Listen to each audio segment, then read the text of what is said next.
the way non-fiction books like this come about is that it's generally a sort of a kind of collaboration between author and publisher. The author, myself, comes up with an idea. Let's say I want to write a book on body snatchers, Scottish body snatchers, because I'm interested in the gruesome and the gothic, and I know a lot about body snatchers. And the publisher will say, yeah, actually that's a really good idea. We'll go for that. So I'll get a commission to do that. And then what I need to do then is, of course, to do with the research. The research comes in 3 different formats. The first is desktop research, and that's basically at the computer or in the library, going through old books, newspapers, older documents, and also online. And during that, you get a real library tan. You spend a lot of time indoors doing that. And the second part is actually getting in touch with people who your research has thrown up. So either email them or give them a call or go and see them in person and interview them about the things that they know.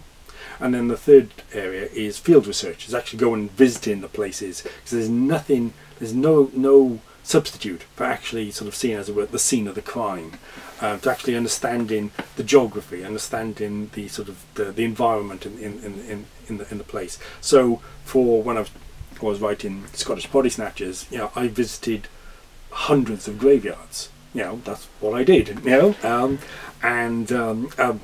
was out with a friend of mine recently. We were going out walking the dogs, and she was driving and I was navigating, and I was saying, well, we turn left here. Oh, there's a really good, interesting graveyard up there. And she said, most men, they navigate by pubs. You navigate by graveyards. So that's the kind of knowledge that I've acquired doing this kind of thing. And so once I've got that, I've got the desktop research, I've got the sort of the personal contacts, and I've got the field research. I bring that all together and then basically spend enough time in front of the computer until at the end the book just seems to pop out. Well, at any given time, the favourite location that I have is the one I'm working on at the time. So at the moment, my favourite location is Cumbria, because I'm working on paranormal Cumbria. But a few places do stick in the mind as being different and more unusual than most, and one of the most striking was in the Isle of Skye. And I came across this when I was researching the Guide to Mysterious Skye. It's an underground cave called High Pasture Cave, and it's been the subject of an archaeological investigation for many years. It's an Iron Age ritual site. It wasn't a refuge or a dwelling or anything like that. It was purely for ritual and religion. Now, we don't know what that religion was, but what the people left behind is bizarre and intriguing enough. And the cave itself is a deep, long passage, difficult to access, difficult to get through, and running down the centre of it is an underground river. And the archaeologist who took me down there, we're all dressed up, we've got the helmets and the protective clothing, and it's a really quite a harsh environment. And we get to the very bottom of the cave where it sort of bellows out into this expanded area with various shelves. And he turned all the lights out. And because it's underground and there's no light source at all, it's completely dark. There's nothing for your eyes to see. So it's so dark you cannot see a single thing. And he said to me, down here, this is where they bought an entire cow, and they butchered it and they left it here, presumably as offerings to the chthonic gods or the underground deities, because we don't know what that religion was.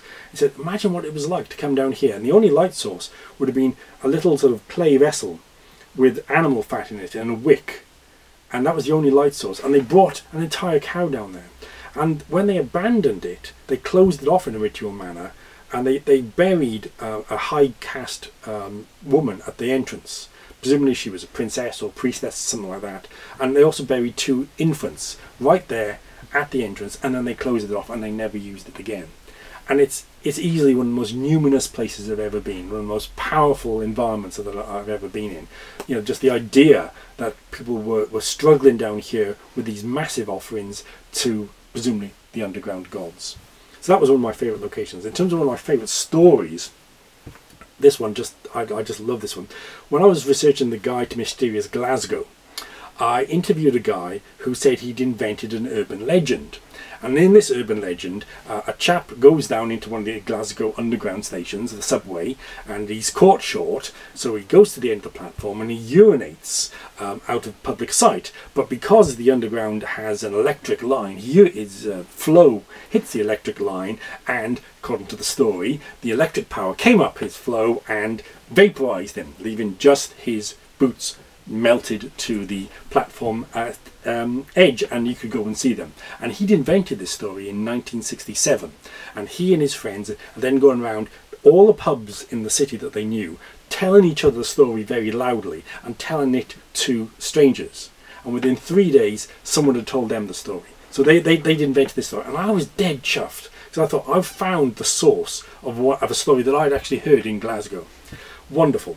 So I was at a talk in Glasgow, and I told this story, and I said, has anyone heard this story? And someone put their hand up and said, oh yeah, I've heard it. I said, oh, where was I? He said, oh, in Milan, 3 weeks ago.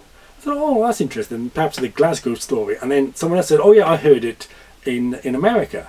And then I started getting emails from people from Toronto and Chicago and New York, all telling pretty much the same story, and from other European cities as well. And although the details varied, the core story was the same. A man urinates, and he's electrocuted because he urinates on, you know, an electric cable. And some of the stories were going back to the 1950s, so they were in advance of the time, the story that this guy said he'd invented in the late 1960s. So it seemed to me that what we had with this story was that it was circulating within a number of cities that had public transport systems that used electricity, and that in the late 1960s he must have heard it somewhere, forgotten it, and then started to generate it around Glasgow. So there was me thinking I'd invented this and I'd solved this story, and in fact I was completely flummoxed because it was long in advance of what I'd thought. So, you know, I learned something there, and it just shows that these kind of stories, they don't have a clear genesis, and that's part of their interest.